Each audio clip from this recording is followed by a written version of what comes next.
Oh, we're already live. No countdown necessary. I'm Creepy Steve here on the Creepcast. It's been I don't know how many months with my man Dyah Ali Davis, the head boxing coach at American Top Team, the man, the myth, the legend. How you doing, Dyah? I'm doing great, man. How's everybody out there? All right. I guess they're doing good. Our class. How many were in class tonight? We had about 30. 30 people close total? to 30, yeah. So I've been lucky enough to been. How long has it been? Not quite a year. Helping you. No, it's been quite a few months. Maybe 8 months. Yeah, 7, yeah. 8 months. About 8 months. I've been lucky enough to be able to help coach some of the students here at American Top Team at night with Dyah and learn more than a thing or 30. And it's been a good time. So Dyah, for those of you that don't know, I'm sure most of you watching already know, he's the head boxing coach here at American Top Team. He's a very well-established, well-accomplished professional boxer himself. And I would almost say you're a mixed martial artist now. You've been around it so much. You probably know how to do jiu-jitsu just based on watching. I don't know how to do jiu-jitsu, but I understand some of the techniques. I understand when a guy's in a bad position or what a guy's trying to go for in a certain scenario when they're on the ground. So, I understand my concept for knowledge on the ground is there. I can't actually physically perform, but I think I understand it. I think you could better than you would expect. Maybe. I throw a couple high kicks here and there. Yeah, exactly. I've seen some of the high kicks come out. And you know, it's actually funny. For those of you who don't know, Dyah is, I would say, you're Dustin Poirier's, not necessarily only striking coach, definitely his head striking coach. Yeah, without a doubt. I actually was talking to him randomly. It was real brief. And I noticed in his fight with Gaethje, he had some really sick kicks. And I never really see him drill him. And I asked him, I'm like, Dustin, dude, you have amazing kicks. Like, when do you ever work that? And he's like, honestly, man, it kind of comes natural because his hip, I guess, had been banged up for a while. Right. But so you must have been teaching him those kicks. Well, no. That lies with Pitbull. Dyah I didn't even think of that. So Pitbull's been working with him with his kicks. But in that camp, we noticed that Gaethje does throw a lot of heavy leg kicks. Yeah. So I was drilling that with him a lot, because we knew Gaethje was gonna use that to his advantage in the fight. Sure. When I would throw it, I would practice throwing a leg kick. It was a poor leg kick, but I would practice throwing it, and Dustin would come back with a counter left hand. And in the fourth round, it was third or fourth round.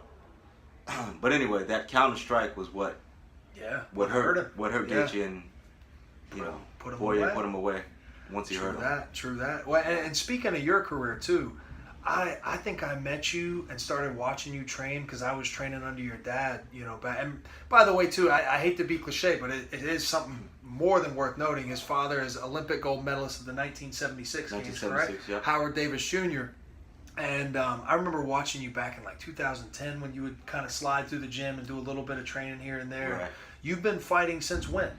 Made my professional. I started fighting in 2003. 2003? Yeah, I was a late bloomer. Like, I called my dad up one day and I said, Pop, I want to box. He said, box what? I said, man, I want to box. Like, seriously. Like, he just kept joking. He's like, what do you want to box? Oranges and grapes?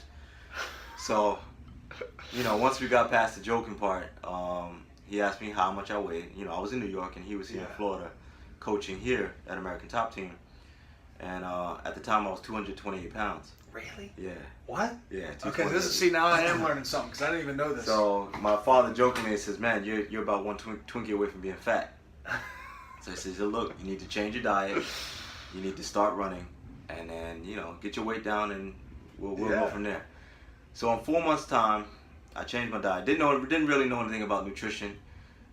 So my breakfast in the morning would be oatmeal and egg whites.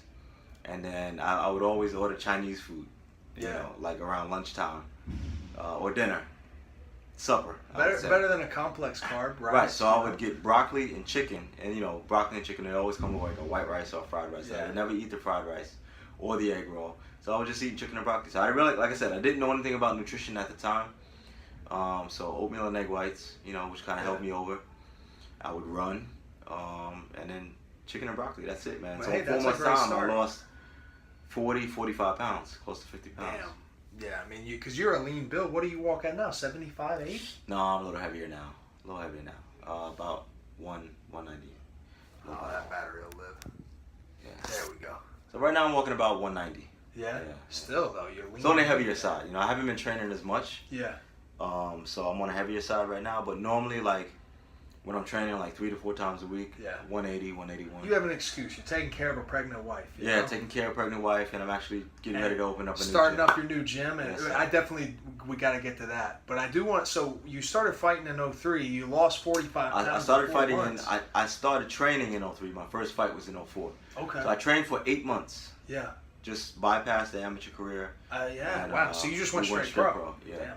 I was getting good experience in the gym, working with some top level guys. Yeah. And my dad just said, you know what, forget the amateurs. You're doing well enough. And he was your head trainer, I'm assuming? He was my head trainer. Very cool. And he says, man, you get your amateur experience in the pros. You know. Did you come down to Florida? I moved to Florida from New York. Oh, okay, okay. So you were doing all the boxing gyms in here under the tutelage of your dad and everything? Right. That's awesome. Right. I honestly didn't even know you were that big at all living up in New York. Yeah, man. That's awesome. Yeah, I was chunky. That's cool that you dropped it like that. I mean, that shows commitment. Yeah, I mean, my dad said for sure, he's like at 6'1", 200, close to 230 pounds. He's like, the heavyweights of today are giants. Yeah, yeah. 6'5", 6'6", 6'7", Tyson 260 Fury, 6'9". plus pounds. You know, like just forget it. Yeah. I remember, man, just in the 8 months of being here, I don't know how many people have come to you. I've heard say, hey, coach, when am I going to fight, this and that? And, they're training like once a week. So just the fact you're down to lose 45 pounds, shows the commitment, obviously. Yeah, no doubt. I was serious. I mean, once I made up my mind, I was like, that's it. Yeah, you fought all over the world. You fought in London. Yeah, I fought in London. I fought in London twice. I can't even think. Yeah, honestly, all over the States. I know it's been a long day. I totally snagged him at the end of the class, at the end of building your new gym today, training all the pros this morning. So, I appreciate you coming in here while you're tired. It's all right. It's all good. But so anyway, too, tell us about this new gym, man. It's going to be over in East Boca. It's going to be East Boca, off Yamato and Dixie. It's going to be called the Boca Boxing District. Nice. I'm going to be the coach there, obviously. We'll run at least like 5 to 6 classes a day, and starting from the AM on into the PM. So sweet. Focusing on boxing, fitness, things boxing like and that. Fitness, strictly boxing and fitness. Right. So for all you people out there who don't want to get tuned up and beat up by a bunch of pros, you can come in there, get in shape, learn amazing technique. I mean, just our 2 favorite tall guys. I can't think of their name, but they came in looking, like two giraffes with broken legs a couple months ago. Right. He cleans these people up, man. It's like you're doing house clean them up and send them back out into the world, and hopefully they don't destroy anybody. And when they're in good shape, they usually always, if they're not humble, they turn into humble people for the most part. I mean, from what I've seen. And just to finish out too, man. Tell me about some of the favorite pros you've been working with. I know people like to hear that. Do a little name dropping. Dustin Poirier, Joanna. Amanda Nunes, of course. Let's see, Kayla Harrison. Yeah. I worked with Ponzinibbio for his last fight. Yeah, I was about to mention that too. He looked amazing. Ponzinibbio came out there with sticking that jab in people's faces, man. Right. Man, I mean, basically just the who's who of American top team, Like, it is. I'm very fortunate to work with some of those guys and see their work ethics and try to hone in on their skills and improve on whatever I can. Absolutely. You get these guys' hands cleaned up, get their feet moving, looking sharp. I always take the tips I see from you. I mean, anytime you see when I come into class, I'm asking questions like, "Hey, man, what do you like to think about jabbing from the opposite stance?" Because I'm a southpaw, so I'm always trying to steal knowledge when I can. You got it, man. You got it. Well, thanks so much, man, for creeping on the Creepcast. You got I appreciate it very much. Anytime, man. Thank you, sir.